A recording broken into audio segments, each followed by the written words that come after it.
नमस्कार दोस्तों, आपका स्वागत है आपके अपने चैनल स्टडी वाइन्स ऑफिशियल पर। तो आज की इस वीडियो में हम मध्यकालीन इतिहास के क्रम में सूर्यवंश के बारे में पढ़ेंगे। इससे पहले हमने मुगल वंश के बाबर और हुमायूं के बारे में डिटेल में पढ़ लिया था। तो आज हम हुमायूं के ही समकालीन शासक शेर शाह सूरी के बारे में पढ़ेंगे। इससे बहुत से प्रश्न एग्जाम में पूछे जाते हैं।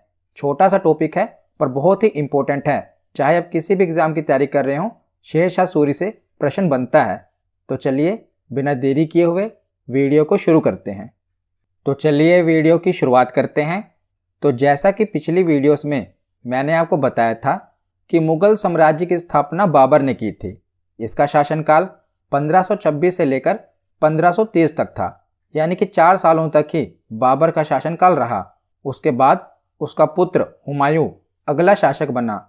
तो हुमायूं ने पहले 1530 से लेकर 1540 यानी कि केवल 10 सालों तक शासन किया। उसके बाद क्या हुआ, शेर शाह सूरी ने इसे हरा दिया। पिछली वीडियो में मैंने डिटेल में आपको बताया था कि पहले हुमायूं ने शासन किया था, उसके बाद शेर शाह सूरी ने हुमायूं को हरा दिया और सूर्यवंश की स्थापना की थी। तो सूर्यवंश का शासनकाल 15 सालों तक चला, जिसमें से शेर शाह सूरी ने केवल 5 सालों तक शासन किया। तो शेर शाह सूरी के बाद सूर्यवंश में इसके जैसा कोई बहादुर शासक नहीं आ पाया, जिस कारण क्या होता है, हुमायूं दोबारा भारत पर आक्रमण कर देता है और दोबारा मुगल साम्राज्य की स्थापना कर देता है। तो पहले बाबर ने स्थापना की, बाबर के बाद अगला शासक हुमायूं बना। हुमायूं को शेर शाह सूरी हरा देता है और खुद शासक बन जाता है। फिर शेर शाह सूरी की मृत्यु के बाद जो उसके अगले शासक बनते हैं वो इतने बहादुर नहीं होते, जिस कारण मौका पाकर हुमायूं दोबारा भारत पर आक्रमण कर देता है और दोबारा शासक बन जाता है। फिर यहाँ से आगे पूरा मुगल साम्राज्य का शासनकाल चलता है। वो आगे हम नेक्स्ट वीडियो में अगले शासक देखेंगे। तो आज के इस वीडियो में जो बीच में ये सूर्यवंश का शासनकाल आया है ना, वो हम देख लेते हैं, क्योंकि हुमायूं का शासनकाल पिछली वीडियो में हमने देख लिया था। इस वीडियो में हम सूर्यवंश का शासनकाल देखेंगे, जिसमें से सबसे महत्वपूर्ण है शेर शाह सूरी, क्योंकि इसी से एग्जाम में प्रश्न बनते हैं। तो सूर्यवंश का संस्थापक अफगान वंशीय शेर शाह सूरी था। डॉक्टर KR कानूनगो के अनुसार शेर शाह सूरी का जन्म हरियाणा प्रांत के नारनौल स्थान पर हुआ था। और कब हुआ था? 1486 में हुआ था। तो कानूनगो के अनुसार शेर शाह सूरी का जन्म 1486 में हुआ था, परंतु परमात्मा शरण के अनुसार शेर शाह सूरी का जन्म 1472 में हुआ था। तो इसके जन्म पर विवाद है, इसीलिए इसका जन्म वर्ष आपसे नहीं पूछा जाता। पर हाँ, अगर ये पूछ लिया जाए कि कानूनगो के अनुसार शेर शाह सूरी का जन्म कब हुआ था या परमात्मा शरण के अनुसार शेर शाह सूरी का जन्म कब हुआ था, तो ये आपको याद रखना है। कानूनगो के अनुसार 1486 में इसका जन्म हुआ था और परमात्मा शरण के अनुसार 1472 में इसका जन्म हुआ था। तो शेर शाह सूरी के बचपन का नाम क्या था? फरीद खां। याद रखेगा, इसके बचपन का नाम फरीद खां था और इसके पिता का नाम हसन खां था। तो इसके पिता बिहार के सासाराम के एक जमींदार थे, छोटे से जमींदार थे इसके पिता। और 1494 में क्या होता है कि जो फरीद होता है, तो शेर शाह सूरी के ही बचपन का नाम फरीद खां होता है। फरीद खां से बाद में इसका नाम शेर खां पड़ जाता है और शेर खां के बाद ये शेर शाह सूरी बन जाता है। तो ये पूरा इतिहास देखेंगे कि कैसे इसके नाम में बदलाव हुआ। पहले इसका नाम क्या है? फरीद खां। तो फरीद खां 1494 में अपने पिता से नाराज होकर जौनपुर चला जाता है और जौनपुर में ही ये अपनी शिक्षा ग्रहण करता है। तो फरीद खां ने यानी कि शेर शाह सूरी ने अपनी शिक्षा कहाँ से ग्रहण की? जौनपुर से ग्रहण की। तो 1520 में क्या होता है, इसके पिता हसन की मृत्यु हो जाती है और अपने पिता की मृत्यु के बाद ये अपने पिता की गद्दी का मालिक हो जाता है। परंतु जो इसके पिता होते हैं यानी कि शेर शाह सूरी के पिता की 4 शादियां हुई होती हैं और 4 शादियां होती हैं और 8 पुत्र होते हैं, जिस कारण उनके उत्तराधिकारी में काफ़ी विवाद होता है। तो पारिवारिक विवाद के कारण ये क्या करता है, दक्षिण बिहार के सूबेदार बहार खां के यहाँ नौकरी करने के लिए चला जाता है, क्योंकि इसके पिता के पास कोई बहुत बड़ी जागीर नहीं होती, वो एक छोटी सी जगह के जमींदार होते हैं। वहाँ पर भी पारिवारिक विवाद होता है, जिस कारण ये क्या करता है, दक्षिण बिहार के सूबेदार होते हैं बहार खां लोहानी, उनके यहाँ नौकरी करने के लिए चला जाता है। ये सोचता है कि वहाँ पर मैं नौकरी करूँगा और उनकी सहायता से फिर से यहाँ पर लौटकर अपनी राजगद्दी को दोबारा हासिल कर लूँगा, मतलब छोटी सी जो जागीर होती है उसका दोबारा जमींदार बन जाऊँगा। तो बहार खां लोहानी ने शेर खां को यानी कि फरीद खां को अपने बेटे जलाल का संरक्षक नियुक्त कर दिया। तो फरीद खां यानी कि शेर शाह सूरी क्या काम करता है, बहार खां लोहानी के यहाँ, ये उसके बेटे जलाल का संरक्षक बन जाता है। तो एक दिन क्या होता है कि बहार खां के साथ ये एक शिकार पर गया होता है और वहीं पर ये एक शेर का वध कर देता है, जिसके कारण फरीद खां का नाम शेर खां पड़ गया। तो शेर शाह सूरी का बचपन का नाम था फरीद खां, पर यहीं पर एक दिन क्या होता है, ये बहार खां लोहानी के साथ शिकार के लिए जाता है और वहां पर शेर का वध कर देता है, जिसके कारण इसका नाम शेर खां पड़ गया। तो फरीद खां का नाम शेर खां किसने रखा था? तो बहार खां लोहानी ने रखा था। ये जरूर याद रखिएगा, इसी ने इसे शेर खां की उपाधि दी थी, क्योंकि ये शेर को मार देता है। तो अब से फरीद खां का नाम पड़ गया शेर खां। तो इसके बाद आगे क्या होता है कि बहार खां लोहानी मोहम्मद शाह के नाम से स्वयं को दक्षिण बिहार का स्वतंत्र शासक घोषित कर लेता है। तो जो ये बहार खां लोहानी होता है ना, ये लोधी वंश के अंदर एक सूबेदार होता है दक्षिण बिहार का। पर आपको पता है कि बाबर भारत पर आक्रमण कर देता है इसी समय और लोधी वंश को खत्म कर देता है। तो ये जो बहार खां लोहानी होता है ना, ये खुद को स्वतंत्र शासक घोषित कर देता है, यानी कि खुद को आजाद शासक घोषित कर देता है। कहाँ का? दक्षिण बिहार का। और कौन सी उपाधि धारण करता है? मोहम्मद शाह की ये उपाधि धारण करता है।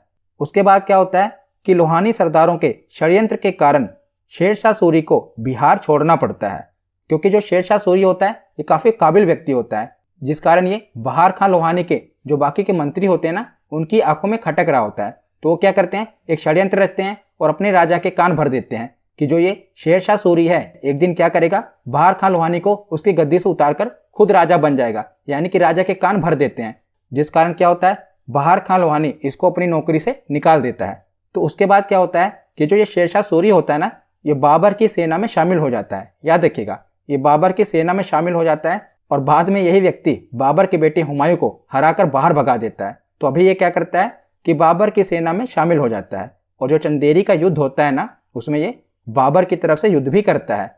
बाबर वाली वीडियो में मैंने आपको उसके द्वारा लड़े गए युद्ध बताए थे। तो जो चंदेरी का युद्ध होता है ना बाबर का, उसमें शेर शाह सूरी भी बाबर के साथ होता है, याद रखिएगा। तो शेर शाह सूरी मुगल सेना में लगभग 15 महीनों तक रहा।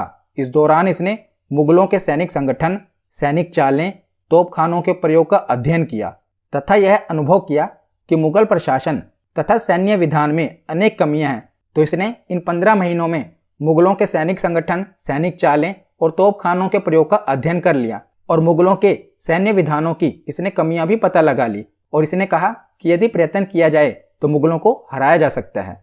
और चंदेरी के युद्ध के बाद इसी का एक कथन है शेर शाह सूरी का कि यदि ईश्वर ने मेरी सहायता की और भाग्य ने मेरा साथ दिया तो मैं सरलता से मुगलों को भारत से निकाल दूंगा। ये किसका कथन है?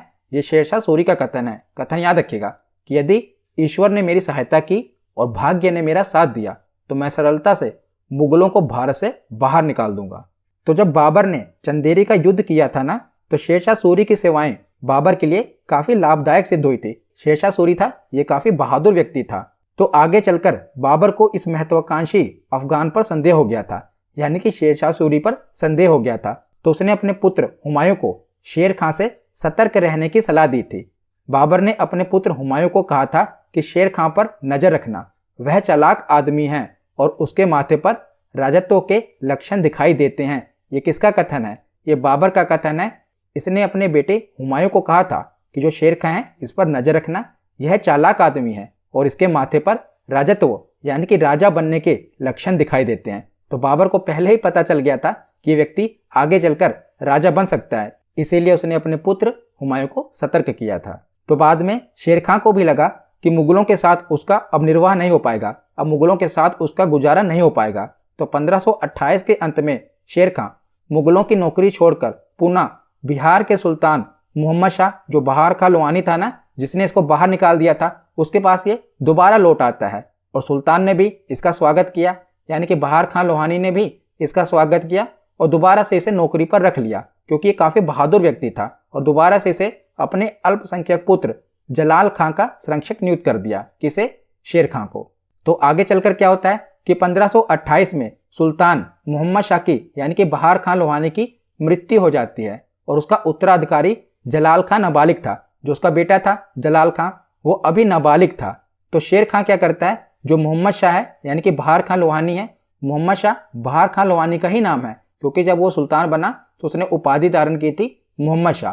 तो शेर खां मोहम्मद शाह की विधवा दूदू बेगम से विवाह कर लेता है और खुद प्रधान शासक बन जाता है। तो जैसे ही बहार खान लोहानी की मृत्यु होती है ना, तो शेरशाह उसकी विधवा बीबी दूदू बेगम से विवाह कर लेता है और खुद प्रधान शासक बन जाता है, क्योंकि जो उसका बेटा होता है वो भी 12 वर्ष की उसकी आयु होती है, वो भी अल्पसंख्यक होता है, इसीलिए खुद ये प्रधान शासक बन जाता है। अब तो ये उसकी पत्नी से भी इसने शादी कर ली। तो आगे चलकर क्या होता है कि जलाल खां कुछ अफगान सरदारों के साथ बंगाल भाग जाता है, क्योंकि उसको अच्छा नहीं लगता, क्योंकि इसने उसकी माँ से शादी कर ली थी। तो जलाल खां क्या करता है, कुछ अफगान सरदारों के साथ बंगाल भाग जाता है। और जैसे ही वो बंगाल भाग जाता है, शेर खां अब पूर्ण रूप से दक्षिण बिहार का वास्तविक शासक बन जाता है। पहले भी दक्षिण बिहार की सत्ता शेरशाह के ही हाथों में थी, पर कहने को जो शासक था वो जलाल खां था। पर अब बाद में क्या होता है, जलाल खां अफगान सरदारों के साथ बंगाल भाग जाता है, तो पूर्ण रूप से अब शेरशाह सूरी दक्षिण बिहार का शासक बन जाता है। उसके बाद अगले ही वर्ष शेरशाह ने 1529 में बंगाल के शासक नुसरत शाह को पराजित कर दिया और हजरत आला की उपाधि धारण की थी। याद रखिएगा कि कई बार एग्जाम में पूछा गया है कि हजरत आला की उपाधि किसने धारण की थी, तो ये शेरशाह सूरी ने धारण की थी। जब इसने बंगाल के शासक नुसरत शाह को हराया था, तब इसने हजरत आला की उपाधि धारण की थी। तो उससे अगले वर्ष 1530 में क्या होता है कि चुनार किले के सूबेदार ताज खां की मृत्यु हो जाती है। तो ये उसकी विधवा लाड मलिका से विवाह करके चुनार किले पर भी अधिकार कर लेता है। तो यहाँ पर भी ये उसकी विधवा बीबी लाड मलिका से विवाह कर लेता है और चुनार किले पर भी अधिकार कर लेता है। इससे पहले भी इसने दक्षिण बिहार के सूबेदार बहार खां लोहानी की मृत्यु हो जाती है, तो उसकी विधवा बीबी दूदू बेगम से शादी की और दक्षिण बिहार पर इसने अधिकार कर लिया। और उसके बाद में इसने 1530 में चुनार के किले पर भी ऐसे ही अधिकार किया। जब ताज खां की मृत्यु हो गई तो उसकी विधवा बीबी लाड मलिका से इसने विवाह कर लिया और चुनार के किले पर भी इसने अपना अधिकार कर लिया। तो अब इसका बिहार पर भी शासन हो जाता है, चुनार का किला भी इसके अंदर आ जाता है और बंगाल को भी इसने जीत लिया था। तो पिछली वीडियो में मैंने आपको बताया था कि हुमायूं का इस समय शासनकाल चल रहा था। तो हुमायूं को जब इस बात का पता चलता है कि इसने बंगाल भी जीत लिया, बिहार भी जीत लिया और चुनार के किले पर भी इसका अधिकार हो गया, तब वो चुनार के किले की तरफ बढ़ता है। तो 1532 में क्या हुआ, चुनार का प्रथम घेरा। तो चुनार का किला इस समय शेर खां के अधीन था और हुमायूं ने 4 महीने तक इस किले को घेरे रखा, लेकिन वो जीत नहीं सका क्योंकि ये किला अभेद था। उसने क्या किया, किले को चारों तरफ से घेर लिया। पिछली वीडियो में मैंने आपको बताया था, पर वो किले को जीत नहीं पाया। पर हुमायूं ने 4 महीने तक किले को घेरे रखा, जिस कारण क्या हुआ, किले के अंदर राशन पानी की जो सप्लाई है वो बंद हो गई। तो शेर खां बाद में लड़ने की स्थिति में नहीं रहा और उसने हुमायूं के साथ संधि कर ली। याद रखिएगा, तो यहाँ पर शेर खां ने हुमायूं के साथ संधि कर ली। तो उसके बाद 1537 में चुनार का द्वितीय अभियान होता है। तो शेर खां ने 1537 में बंगाल पर दोबारा आक्रमण किया था और इस अवसर पर बंगाल के शासक गियासुद्दीन मोहम्मद शाह ने हुमायूं से सहायता की मांग की थी, परंतु उस समय हुमायूं ने उसकी सहायता नहीं की, यानी कि गियासुद्दीन मोहम्मद शाह की सहायता नहीं की और शेर खां ने उस समय भी बंगाल को जीत लिया था। उसके बाद क्या होता है, हुमायूं ने शेर खां के चुनार किले पर आक्रमण कर दिया और 6 महीने के घेरे के बाद चुनार के किले को जीत लिया। इससे पहले जब हुमायूं ने चुनार के किले को घेरा था तो उसने संधि की थी, चुनार के किले पर विजय प्राप्त नहीं की थी। पर इस बार हुमायूं ने चुनार के किले को जीत लिया था और चुनार के किले को जीतने के बाद हुमायूं आगे बढ़ता है और बंगाल पर भी अधिकार कर लेता है। तो यहाँ पर चुनार का किला भी शेर खां के हाथों से चला जाता है और बंगाल भी शेर खां के हाथों से चला जाता है, पर शेर खां हार नहीं मानता। अब हम आगे देखते हैं। तो बंगाल पर आक्रमण करके जब हुमायूं वापस दिल्ली की तरफ बढ़ रहा था ना, यानी कि दिल्ली की तरफ लौट रहा था, तो रास्ते में चौसा में शेरशाह सूरी और उसके सैनिक इसी ताक में थे कि जब हुमायूं बंगाल से वापस दिल्ली की तरफ बढ़ रहा होगा तब हम उस पर दोबारा आक्रमण कर देंगे, क्योंकि ये समय था मानसून का और जो शेरशाह सूरी था वहीं बिहार के क्षेत्र का ही व्यक्ति था और बिहार उसी समय से बाढ़ से प्रभावित रहता था और मानसून के समय वहाँ की जो नदियाँ हैं और उफान पर आ जाती हैं और बाढ़ से पूरा क्षेत्र प्रभावित हो जाता है। लेकिन हुमायूं को इस बात का पता नहीं होता, क्योंकि हुमायूं यहाँ की भौगोलिक स्थिति से अवगत नहीं होता। तो जब हुमायूं वापस जा रहा होता है तो चौसा में मानसून का समय होता है और इस समय गंगा नदी में बाढ़ आ जाती है और यही सही समय होता है जब शेरशाह सूरी इस पर आक्रमण कर देता है, किस पर, हुमायूं पर।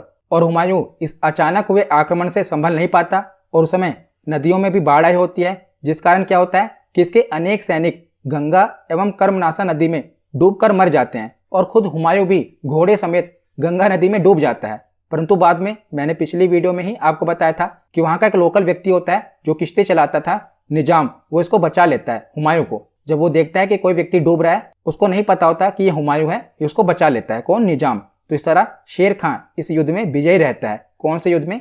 चौसा के युद्ध में शेर खां की विजय हो जाती है। और इसी उपलक्ष्य में शेर खां ने शेरशाह की उपाधि धारण की थी। तो देखिए, बचपन में शेरशाह का नाम था फरीद खां। फरीद खां के बाद जब ये शेर को मार देता है तो बहार खां लवानी इसे उपाधि देता है शेर खां की। और उसके बाद जब ये हुमायूं को हरा देता है ना, तब ये अपना नाम रखता है शेरशाह सूरी। अब इसको शाह की उपाधि मिल जाती है। पहले इसका नाम था फरीद खां, बाद में पड़ा शेर खां, अब पड़ गया शेरशाह सूरी। तो चौसा का युद्ध हारने के बाद जब वो गंगा नदी में डूब जाता है तो वहां का एक व्यक्ति निजाम उसे डूबने से बचा लेता है। तो उसके बाद ये आगे दिल्ली की तरफ जा रहा होता है हुमायूं। तो यही सही समय होता है कि दोबारा से शेरशाह सूरी कन्नौज में दोबारा से इस पर आक्रमण कर देता है। तो कन्नौज और विलग्राम का युद्ध काफी महत्वपूर्ण है। ये 1540 में हुआ था और यह युद्ध भी शेरशाह सूरी और हुमायूं के बीच लड़ा गया था। इस युद्ध में क्या होता है? हुमायूं पराजित हो जाता है। पहले युद्ध में भी, चौसा के युद्ध में भी वो पराजित हो जाता है। और अभी वो संभला ही नहीं होता कि कन्नौज के युद्ध में भी शेरशाह सूरी उस पर आक्रमण कर देता है और यहाँ पर भी हुमायूं की हार होती है। तो इस युद्ध के बाद शेरशाह का आगरा और दिल्ली पर अधिकार हो जाता है और यहीं से सूर्यवंश की स्थापना होती है, क्योंकि अब हुमायूं हार जाता है और शेरशाह सूरी का दिल्ली और आगरा पर अधिकार हो जाता है और यहीं से सूर्यवंश की स्थापना होती है। तो इस युद्ध के बाद शेरशाह सूरी सुल्तान की उपाधि धारण करता है।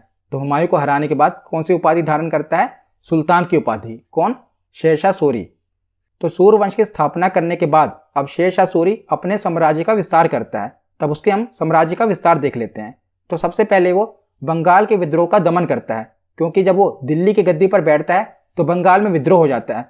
तो बंगाल में विद्रोह हो जाता है, वहां के अलग शासक बन जाते हैं। तो 1541 में ये बंगाल के विद्रोह का दमन करता है। तो उस समय बंगाल के गवर्नर होते हैं खिज्र खां। तो इन्होंने 1541 में विद्रोह कर दिया। तो इसने क्या किया? बंगाल के विद्रोह को दबा दिया और बंगाल को 19 सरकारों में बांट दिया। सरकार यानी कि जैसे आजकल राज्य में जिले होते हैं ना, तो उसी प्रकार सरकार यानी कि जिले। तो 19 सरकारों में इसने पूरे बंगाल को बांट दिया और प्रत्येक सरकार में एक शिकदारान की यानी कि एक सूबेदार की नियुक्ति कर दी, जो सुल्तान के सीधे नियंत्रण में था। तो इसने बंगाल को छोटे छोटे टुकड़ों में बांट दिया, छोटे छोटे सरकारों में बांट दिया और वहां पर हर एक सरकार का एक अधिकारी बना दिया, क्योंकि अगर छोटे टुकड़े में कहीं पर विद्रोह होगा तो उसे दबाने में आसानी होगी। अगर पूरे बंगाल में एक साथ विद्रोह हो जाए तो उसे दबाने में आसानी नहीं होगी। इसीलिए इसने उसे छोटे छोटे टुकड़े 19 सरकारों में बांट दिया और 19 सरकारों के अलग अलग अध्यक्ष बना दिए, ताकि अगर कहीं पर भी इसके खिलाफ विद्रोह हो तो उसे आसानी से दबाया जा सके। तो सबसे पहले इसने शासक बनने के बाद बंगाल में विद्रोह का दमन किया। उसके बाद अगले ही वर्ष 1542 ईस्वी में इसने मालवा पर विजय हासिल की। तो इस समय मालवा का शासक था मल्लू खां, जिसे कादिर शाह के नाम से भी जाना जाता है। तो इसने अपनी राजधानी उज्जैनी में शेरशाह का स्वागत किया था। किसने? मल्लू खां ने। और मालवा राज्य खुद ही शेरशाह को सौंप दिया था, यानी कि इसने खुद ही शेरशाह सूरी की अधीनता स्वीकार कर ली थी। तो उसके अगले वर्ष रायसीन पर भी ये विजय हासिल कर लेता है शेरशाह सूरी। यहाँ का राजा होता है पूरनमल चौहान और पूरनमल चौहान बहुत ही बहादुर शासक होता है। तो शेरशाह सूरी ने रायसीन दुर्ग के किले को चालाकी एवं धोखे से विजित किया था और इसके जीवन में ये एक ही कलंक था, बहुत ही इंपॉर्टेंट है। इसके पूरे जीवन काल में एक ही काला धब्बा इस पर लगा था, रायसीन किले पर विजय हासिल की थी। तो क्या थी इसकी कहानी, मैं आपको बताता हूँ। तो इतिहासकारों के अनुसार जब शेरशाह सूरी रायसीन के दुर्ग को जीत नहीं पाता है ना, तो वो पूरनमल से संधि करने के लिए कहता है, पर पूरनमल संधि के लिए तैयार नहीं होते। वो भी एक बहादुर शासक होते हैं और उनके मन में यह भी था कि शेर खां विश्वासघात न कर दे। तो शेर खां ने क्या किया? पूरनमल को विश्वास दिलाने के लिए कुरान पर हाथ रखकर ये कसम खाई थी वो किसी को मारेगा नहीं, किसी की हत्या नहीं करेगा, कि अगर पूरनमल खुद अपने किले को और धन को सौंप देंगे किसे? शेरशाह सूरी को, तो शेरशाह सूरी किसी पर आक्रमण नहीं करेगा। तो जिसके बाद क्या होता है? राजा पूरनमल किले से बाहर आ जाते हैं और किले के बाहर उन्होंने संधि कर ली और रात को वो एक तंबू में रुकते हैं। पर शेरशाह सूरी क्या करता है कि रात को ही उस तंबू को घेर लेता है और आक्रमण कर देता है, यानी कि अपने वादे से, अपनी कसम से मुकर जाता है। तो यही इसके पूरे जीवन काल में एक कलंक था, क्योंकि यहाँ पर इसने कुरान पर हाथ रखकर ये कसम खाई थी और ये विश्वास दिलाया था कि अगर राजा अपने किले को सौंप दे तो ये उस पर आक्रमण नहीं करेगा, फिर भी ये आक्रमण कर देता है। तो ये इसके जीवन का एक कलंक था, याद रखिएगा, जो इसने रायसीन पर विजय ली थी। तो उसके बाद ये आगे बढ़ता है और मारवाड़ पर भी विजय हासिल कर लेता है। तो मारवाड़ का शासक होता है मालदेव और ये काफ़ी बहादुर शासक होता है। यहाँ के राजपूत काफ़ी बहादुरी से इसका सामना करते हैं। राजपूतों के शौर्य से इतना प्रभावित हुआ कि इसने कहा था कि मुट्ठी भर बाजरे के लिए मैं हिंदुस्तान को प्राय खो चुका था। क्योंकि वहाँ के राजपूत इतने बहादुरी से लड़ते हैं कि इसको लग गया था कि ये हार जाएगा, परंतु किसी तरह ये जीत जाता है। इसीलिए इसने कहा था कि थोड़ी जगह के लिए ये हिंदुस्तान की गद्दी खो सकता था। इसीलिए इसने कहा था कि मुट्ठी भर बाजरे के लिए मैं हिंदुस्तान को प्राय खो चुका था। तो मारवाड़ के राजपूत बहुत ही बहादुरी से इसका सामना करते हैं, परंतु बाद में इसको मारवाड़ पर विजय मिल जाती है। उसके बाद इसका आखिरी अभियान होता है कलिंजर अभियान, जो कि ये 1544 में करता है। तो कलिंजर के शासक होते हैं कीर्ति सिंह। तो कलिंजर का घेरा लगभग 7 महीनों तक पड़ा रहा और जब किले को ये विजित नहीं कर पाया तब शेर शाह ने मई 1545 में किले की दीवार को गोला बारूद से उड़ा देने की आज्ञा दी। तो क्या होता है कि शेर शाह सूरी कलिंजर के किले पर आक्रमण कर देता है, परंतु ये कलिंजर के किले को भेद नहीं पाता। तो 7 महीनों तक इसने कलिंजर के किले को पहले घेरे रखा और बाद में ये आदेश दे दिया कि तोप के गोले से इस किले की दीवार को तोड़ दिया जाए। परंतु क्या होता है, जब इसने आदेश दिया होता है ना कि तोप के गोले से किले की दीवार को तोड़ दिया जाए, तो जब सैनिकों ने तोप का गोला चलाया तो उसी में से एक गोला किले की दीवार से टकराकर फटता नहीं है, वापस आ जाता है। और जहां पर बारूद रखा होता है ना, बाकी का जो बारूद होता है, गोले पड़े होते हैं, वहीं पर वो गोला आकर फट जाता है और उसी के बगल में शेरशाह सूरी खड़ा होता है, जिस कारण शेरशाह सूरी के बगल में तोप का गोला फटने के कारण शेरशाह सूरी जल जाता है। मतलब कि आधे से ज्यादा शरीर इसका जल जाता है, पूरी तरह से ये घायल हो जाता है उस तोप के गोले के कारण। तो युद्ध सामग्री में आग लगने से शेरशाह गंभीर रूप से घायल हो गया और इसकी मृत्यु हो गई, परंतु मरने से पहले इसे किले को जीतने का समाचार मिल चुका था। तो जब ये इसका शरीर पूरा जल गया ना, तो इसके सैनिक उठाकर इसको अलग ले जाते हैं। फिर भी ये कहता है कि तोप के गोले चलाने जारी रखो, यानी कि हमें किसी भी हाल में ये कलिंजर का किला जीतना है। तो ये मरने की हालत में होता है, फिर भी ये अपने सैनिकों को मोटिवेट करता रहता है। तो जब इसके सैनिक कलिंजर के किले को जीत लेते हैं और इसको बताते हैं कि हमारी विजय हुई, तो विजय सुनने के बाद इसकी मृत्यु हो जाती है, यानी कि मृत्यु से पहले ये किले के जीतने के समाचार को प्राप्त कर चुका होता है। उसके बाद इसकी मृत्यु हो जाती है। तो शेरशाह सूरी के बाद इसके 2 बेटे होते हैं, इसके उत्तराधिकारी, एक आदिल खां और एक जलाल खां।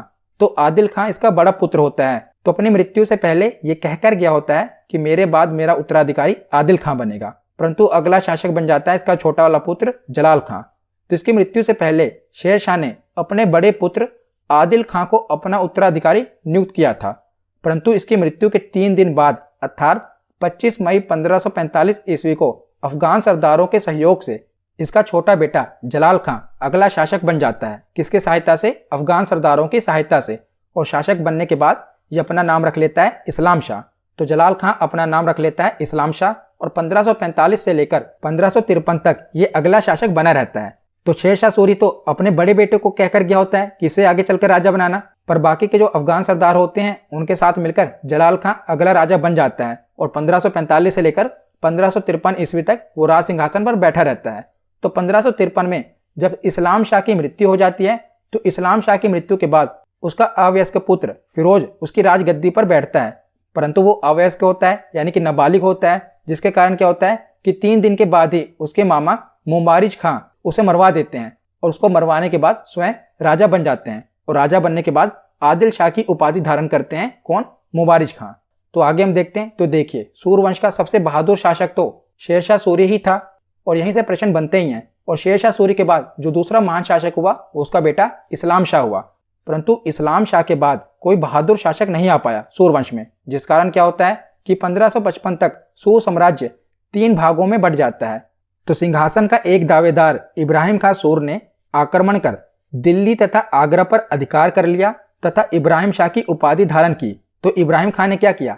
दिल्ली तथा आगरा पर अधिकार कर लिया। इससे पहले दिल्ली तथा आगरा पर आदिल शाह का अधिकार था। हमने पीछे देखा था ना कि फिरोज के मामा मुबारिज खां ने फिरोज को मरवा दिया था और खुद शासक बन गए थे, और शासक बनने के बाद उन्होंने आदिल शाह की उपाधि धारण की थी। तो इन्हीं आदिल शाह को इब्राहिम खां सूर ने आक्रमण करके हरा दिया तथा दिल्ली और आगरा पर अधिकार कर लिया। तो दिल्ली तथा आगरा पर किसका अधिकार हो गया? इब्राहिम खां का अधिकार हो गया। और जो आदिल शाह थे ना, वो भागकर चुनार को अपनी राजधानी बना लेते हैं। तो चुनार पर किसका अधिकार हो गया? आदिल शाह का। दिल्ली और आगरा पर इब्राहिम खां का अधिकार हो गया। तो इब्राहिम खां कुछ ही दिनों तक शासन कर पाया था कि पंजाब के सूबेदार अहमद खां ने इस पर आक्रमण करके दिल्ली और आगरे को अपने कब्जे में ले लिया। किसने? अहमद खां ने इब्राहिम खां पर आक्रमण कर दिया और दिल्ली और आगरे को अपने कब्जे में ले लिया। और दिल्ली तथा आगरा पर कब्जा करने के बाद जब ये सुल्तान बन गया तब इसने सिकंदर शाह की उपाधि धारण की। तो आप देख रहे हैं जब भी कोई सुल्तान बनता था तो अपनी एक उपाधि धारण कर लेता था। तो इसने भी, अहमद खान ने भी सुल्तान बनने के बाद सिकंदर शाह की उपाधि धारण की। तो उसके बाद क्या होता है कि सरहिंद का युद्ध होता है 1555 में। मैंने पिछली वीडियो में डिटेल में बताया था कि हुमायूं को पता चल जाता है कि इस समय भारत में कोई मजबूत शासक नहीं है, तो दोबारा आक्रमण कर देता है। सरहिंद के युद्ध में हुमायूं ने सिकंदर शाह को हरा दिया और पुनः भारत में मुगल साम्राज्य की स्थापना कर दी। तो सरहिंद के युद्ध के बाद दोबारा से मुगल साम्राज्य की स्थापना भारत पर हो जाती है और सूर्यवंश का अंत हो जाता है। तो आगे हम देख लेते हैं कि सूर्यवंश का भू राजस्व व्यवस्था कैसे थी। तो सर्वप्रथम शेर शाह ने गजे सिकंदरी के माध्यम से भूमि की नाप करवाई और कृषि योग्य भूमि को 3 श्रेणियों में बांट दिया। तो कौन सी माप की विधि थी, यानी कि कौन सा फीता उस समय इस्तेमाल किया जाता था, उसे कहा जाता था गजे सिकंदरी। तो गजे सिकंदरी के नाप के आधार से इसने कृषि भूमियों को 3 श्रेणियों में बांटा था। पहली थी उत्तम भूमि, दूसरी मध्यम, तीसरी निम्न श्रेणी, यानी कि जो भूमि जितनी उपजाऊ थी उसी के हिसाब से इसने उसे बांटा था। तो तीनों का औसत उपज निकालकर 1/3 भाग भू राजस्व निर्धारित किया था। किसने? शेरशाह सूरी ने। 1/3 लगान था और इस व्यवस्था को जाब्ती प्रणाली के नाम से जाना जाता है। तो शेरशाह सूरी ने और भी जो कर लगाए थे वो देख लेते हैं। तो खिराज ये भूमि कर होता था जो कि औसत उपज का 1/3 भाग होता था, 1/3 हिस्सा होता था। दूसरा था जरीबाना, ये भूमि के नाप के लिए उपज का 2.5% देना होता था। जब भूमि की नाप होती थी तो उपज का 2.5% कर लगता था, जिसे जरीबाना कहा जाता था। तीसरा होता था महासिलाना, ये राजस्व अधिकारियों के लिए उपज का 5% होता था। तो आपको ये नहीं याद रखना कि कितना प्रतिशत होता था, बस आपको ये जानकारी होनी चाहिए कि ये कर किसके समय लगते थे, खिराज, जरीबाना और महासिलाना शेरशाह सूरी के समय। उसके बाद आगे देखते हैं। तो शेरशाह सूरी द्वारा बनाई गई सड़कें, तो आपको पता होगा जिसे आज हम जीटी रोड के नाम से जानते हैं, ये शेरशाह सूरी के द्वारा बनाई गई थी, जिसे सड़के आजम कहा गया। तो यह सड़क बंगाल के सोनार गांव से लेकर पंजाब के अटक तक जाती थी उस समय और लगभग 1500 मील लंबी थी। उसके बाद आगे चलकर इस सड़क को आगे और बढ़ाया गया। अब तो ये काबुल तक जाती है, परंतु उस समय इसने पंजाब के अटक तक ये सड़क बनाई थी, सड़क के आजम। और शेरशाह सूरी के समय ये सड़क आगरा को बुरहानपुर, आगरा को चित्तौड़ तक और लाहौर से मुल्तान तक जाती थी। क्योंकि आगरा एक प्रमुख केंद्र था, इसीलिए ये आगरा को बुरहानपुर, आगरा से चित्तौड़ और लाहौर से मुल्तान तक ये सड़क जाती थी। परंतु बाद में इस सड़क का और भी विस्तार किया गया। इसके समय में ये सड़क सुनार गांव से लेकर पंजाब के अटक तक जाती थी, आपको याद रखना है।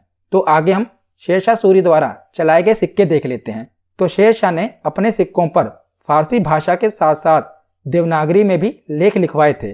तो इसके समय जो सिक्के चलते थे, एक था रुपया, यह चांदी का सिक्का था। रुपये का प्रचलन सर्वप्रथम शेरशाह सूरी ने ही किया था। आज भी हमारी जो करेंसी है उसका नाम रुपया है। तो मध्यकालीन में सबसे पहले शेरशाह सूरी ने रुपया चलाया था, ये एक चांदी का सिक्का था। उसके बाद था अशरफ, यह सोने का सिक्का था। उसके बाद था दाम, ये तांबे का सिक्का था। तो रुपया चांदी का सिक्का था, अशरफ सोने का सिक्का था और दाम ये तांबे का सिक्का था। तो शेरशाह सूरी का जो मकबरा है ना, ये बिहार के सासाराम में स्थित है। याद रखिएगा, कई बार एग्जाम में पूछा गया है कि शेरशाह सूरी का मकबरा कहाँ पर है। तो इसका मकबरा बिहार के सासाराम में, ये आप देख रहे हैं झील के बीचों बीच इसका मकबरा बना हुआ है, बिहार के सासाराम में। तो यहाँ पर हमारा थ्योरी सेक्शन कंप्लीट होता है। अब हम प्रीवियस ईयर क्वेश्चन देखते हैं। तो पहला प्रश्न है कि सूर्य साम्राज्य का संस्थापक कौन था। तो आपको पता ही है, सूर्य साम्राज्य का संस्थापक था शेरशाह सूरी। ऑप्शन डी इसका सही जवाब होगा। अगला प्रश्न है कि शेरशाह के बचपन का नाम क्या था। तो शेरशाह सूरी के बचपन का नाम था फरीद खां। ऑप्शन बी इसका सही जवाब है। अगला प्रश्न है कि फरीद जो बाद में शेरशाह सूरी बना, इसने कहाँ से शिक्षा प्राप्त की थी। तो शेरशाह सूरी ने जौनपुर से शिक्षा प्राप्त की थी। ऑप्शन सी इसका सही जवाब है। अगला प्रश्न है कि बिहार के अफगान शासक सुल्तान मोहम्मद बहार खां लोहानी ने शेरशाह की बहादुरी से प्रसन्न होकर इसे कौन सी उपाधि प्रदान की थी। तो पहले इसका नाम था फरीद खां, परंतु जब इसने शेर का वध किया उसके बाद बहार खां लोहानी ने इसका नाम रख दिया शेर खां। तो इसका सही जवाब है ऑप्शन ए शेर खां। अगला प्रश्न है कि किस युद्ध को जीतने के बाद शेरशाह ने दिल्ली में द्वितीय अफगान सत्ता की स्थापना की। तो कौन सा युद्ध जीतने के बाद इसने सूर्यवंश की स्थापना की थी। बिलग्राम यानी कि कन्नौज का युद्ध जीतने के बाद इसने सूर्यवंश की स्थापना की थी। अगला प्रश्न है कि निम्न में से कौन सी लड़ाई के फलस्वरूप हुमायूं भारत के शेरशाह द्वारा निर्वासित किया गया। तो अभी पिछले क्वेश्चन में हमने देखा है कि कौन से युद्ध के बाद, तो बिलग्राम की लड़ाई के बाद हुमायूं को भारत छोड़ना पड़ा और यहाँ पर सूर्यवंश की स्थापना हुई। तो इसका सही जवाब है ऑप्शन ए, बिलग्राम की लड़ाई। अगला प्रश्न है कि किसने चौसा के युद्ध में हुमायूं को पराजित किया था? तो चौसा के युद्ध में हुमायूं को शेरशाह सूरी ने पराजित किया था। अगला प्रश्न है किस विजय के बारे में शेरशाह ने कहा था कि मैं मुट्ठी भर बाजरे के लिए हिंदुस्तान के साम्राज्य को लगभग खो चुका था? तो युद्ध था मारवाड़ के विजय के बाद। ऑप्शन बी इसका सही जवाब है। अगला प्रश्न है कि शेरशाह के समय औसत पैदावार का कितना हिस्सा लगान के रूप में लिया जाता था? तो कितना हिस्सा लिया जाता था? 1/3 भाग, यानी कि 1/3 भाग लगान के रूप में लिया जाता था। अगला प्रश्न है कि शेरशाह का उत्तराधिकारी कौन था? तो शेरशाह का उत्तराधिकारी बना था उसका बेटा इस्लाम शाह, जिसका नाम था जलाल खां। इसका सही जवाब है ऑप्शन बी। अगला प्रश्न है शेरशाह सूरी का मकबरा कहाँ पर स्थित है? तो इसका मकबरा बिहार के सासाराम में स्थित है। ऑप्शन सी इसका सही जवाब है। आज का आखिरी प्रश्न है शेरशाह सूरी की मृत्यु कहाँ पर हुई थी? तो इसकी मृत्यु कलिंजर में हुई थी। हमने पढ़ा था ना कि कलिंजर के किले से टकराकर तोप का गोला वापस आ गया था और फट गया था, जिसके कारण इसकी मृत्यु हो गई थी। तो इसका सही जवाब है ऑप्शन ए, कलिंजर में इसकी मृत्यु हुई थी। तो आज की ये वीडियो यहीं पर खत्म होती है। कैसी लगी ये वीडियो कमेंट सेक्शन में जरूर बताना। धन्यवाद।